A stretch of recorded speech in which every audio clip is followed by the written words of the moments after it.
बिस्मिल्लाहिर्रहमानिर्रहीम। मोहतरम नाज़रीन, अस्सलाम वालेकुम।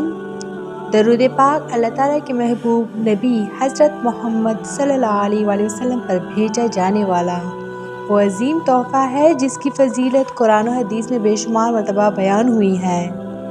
इसका विर्द न सिर्फ दिल को सुकून देता है बल्कि दुनिया और आखिरत की कामयाबी भी इससे वाबस्ता है। इस हवाले से एक सच्चा वाक़या पेश खिदमत है जो दरूद पाक की बरकत से पेश आने वाले एक मौजज़े का अमली नमूना है। ये वाक़या एक बुज़ुर्ग हाजी अब्दुर्रहमान साहब का है। हाजी साहब एक दीनदार, इबादत गुज़ार और नेक सीरत इंसान थे। उनकी ज़िंदगी का अक्सर वक्त मस्जिद में गुज़रता और वो हर वक्त दरूद पाक का विर्द करते रहे। उनका मामूल था कि दिन में कम से कम 1000 बार दरूद इब्राहिमी पढ़ा करते।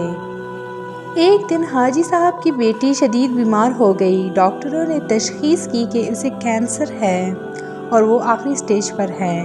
ये सुनकर पूरे घर में क़यामत टूट पड़ी। हर तरफ उदासी और गम की फ़िज़ा छा गई। डॉक्टरों ने इलाज की बहुत कोशिश की लेकिन कोई फ़ायदा ना हुआ। जब उम्मीद का हर दरवाज़ा बंद होने लगा तो हाजी साहब ने एक रात तहज्जुद के वक्त सिजदे में गिर कर अल्लाह ताला से गिड़गिड़ा कर दुआ की। उस रात वो बहुत देर तक रोते रहे और मुसलसल दरूद पाक पढ़ते रहे। उन्होंने एक नज़र मानी कि अगर अल्लाह ताला उनकी बेटी को शिफा अता करेगा तो वो हर रोज़ 10,000 बार दरूद पाक पढ़ेंगे और बाकी उम्र इसी अमल को जारी रखेंगे। उसी रात उन्होंने दरूद शरीफ की एक मखसूस तादाद की नीयत से तस्बीह करना शुरू कर दी। उसी रात हाजी साहब को ख्वाब में हुज़ूर अकरम सल्लल्लाहु अलैहि वसल्लम की ज़ियारत नसीब हुई। ख्वाब में नबी सल्लल्लाहु अलैहि वसल्लम ने फरमाया, तुम्हारी बेटी का मर्ज़ तुम्हारी दरूद के बरकत से ख़त्म कर दिया गया है। अल्लाह ने तुम्हारी दुआ कबूल कर ली है। सुबह जब हाजी साहब जागे तो वो खुशी से आबीदा हो गए। उन्होंने फ़ौरन अपनी बेटी के तमाम मेडिकल टेस्ट दोबारा करवाए। हैरत अंगेज़ तौर पर वो तमाम टेस्ट बिल्कुल नॉर्मल आए। डॉक्टरों को यकीन ना आया। उन्होंने कहा, ये किसी मौजज़े से कम नहीं। कैंसर जैसा मौजी मर्ज़ बग़ैर किसी दवा के ख़त्म हो चुका था। ये वाक़या पूरे मोहल्ले में मशहूर हो गया और हर शख्स हाजी साहब की ज़ुबान से इस मौजज़े की तफसील सुनता रहा।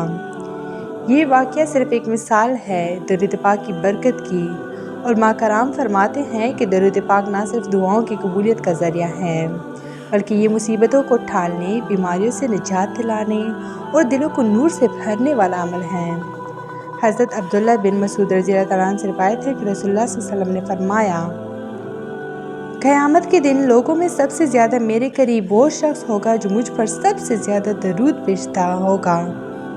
हाजी अब्दुर्रहमान साहब का वाक़या इस बात की गवाही देता है कि दरूद पाक सिर्फ ज़ुबानी ज़िक्र नहीं बल्कि एक अमली ज़रिया है अल्लाह ताला की रहमतों और करम को अपनी तरफ मुतवज्जे करने का। उन्होंने अपनी ज़िंदगी के इस वाक़े के बाद दरूद शरीफ को अपनी ज़िंदगी का हिस्सा बना लिया। आज भी जब लोग उनके घर जाते हैं तो वो मोहब्बत से सबको दरूद शरीफ का विर्द करने की तलकीन करते हैं। आखिर में यही अर्ज़ है कि हम सबको चाहिए कि हम अपनी रोज़मर्रा की ज़िंदगी में दरूद पाक को शामिल करें। चाहे खुशी का वक्त हो या गम का, बीमारी हो या तंदुरुस्ती, हर हालत में दरूद शरीफ पढ़ते रहना चाहिए। इसके ज़रिए हम ना सिर्फ अपनी ज़िंदगी संवार सकते हैं बल्कि आखिरत में भी निजात पा सकते हैं। तो ये थी मेरी आज की वीडियो। उम्मीद करती हूँ कि आप लोग को बहुत अच्छी लगी होगी।